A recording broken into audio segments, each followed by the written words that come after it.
Janet meets her mother and sister in Latvia. The pair are on their way to shoot a documentary about an egg collector. Janet describes the man as a guardian angel who guards rare eggs against thieves. Stuart's father died when he was 8 and his mother was left with a lot of grieving to do. She's sensitive, she misses him. Well, of course, I mean you must too in theory, sort of do. I was 8 when he died, so most of my life he's just been a few photographs.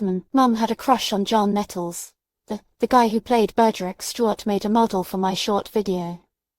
A spaceship a Solaris attributor with a working engine. He thinks they're gonna name it after him someday. So, yes, well, that would be the smart move. A couple in their 20s hire a cottage for their honeymoon. After a day or two it becomes a big story. But then Princess Diana died. The story fizzles out, finished, until one day. Iain Adair's drinking in here.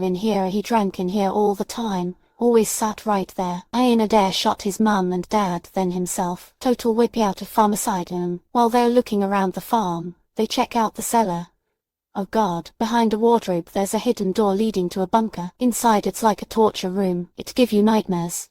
Man of R1m is a true crime film about Iain Adair. The film will explore the biggest topic.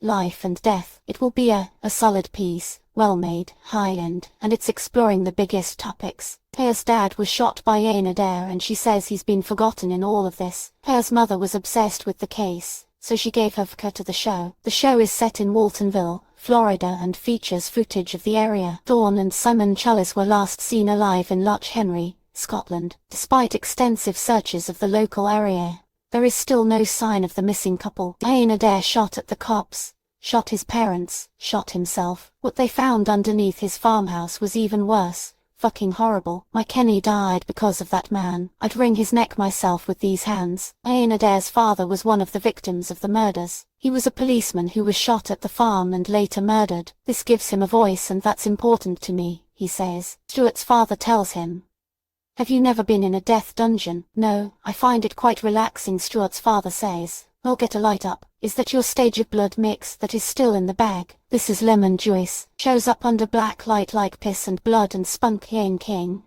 "You have to stop your film." "Why?" "I don't have any proof of what I think I've always known." "Known what?" "You need to eat deer." "Honestly, it's no fuss, thank you. I'm gonna start from here, and then you guys just stand around and look like you're examining stuff. It's freezing in here." Pierre, who was married at the time, says she got carried away in sex games with Kenny and Janet Chalice. She was trying to make a film about the murders of Dawn and Simon Chalice, who were last seen alive in Loch Henry, Scotland. Pierre, I was married. The way they behaved that night made me think that maybe Iain Adair hadn't acted alone.